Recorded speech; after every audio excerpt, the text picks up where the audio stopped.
my relatives worked for about 20 years in court and forensic medical examination, and when I was little, I always used to ask her. I would say, "Aren't you afraid to work with dead people?" And she would always answer that you should be afraid of the living, not the dead. But there was one time when she was really unsettled. It happened in the summer, at the beginning of July 1990. They brought in a child for autopsy, a baby, just a month and a half old. The mother was a village woman, always at work. She would feed the baby, he'd fall asleep, then she'd rush off to tend the livestock, cooking, feeding, work in a 3,000 square meter vegetable garden. She'd feed the baby, lay him on a pillow, and then hurry back to work. The baby must have cried, moved around, and slipped off the pillow. The bonnet, tied around his neck, tightened. By the time she came back, the baby's face was already blue. He showed no signs of life. They called an ambulance. By the time it made it from the city to the village, there was nothing they could do except pronounce him dead.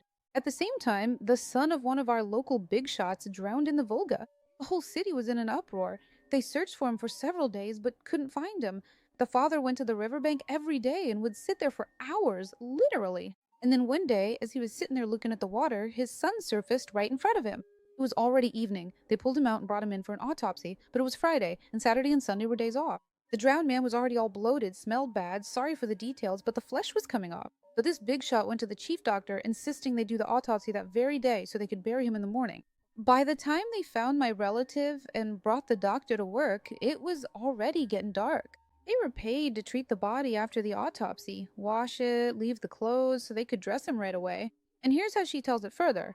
She says, "We wrapped our heads in sheets, leaving only our eyes uncovered, because sometimes it's impossible to do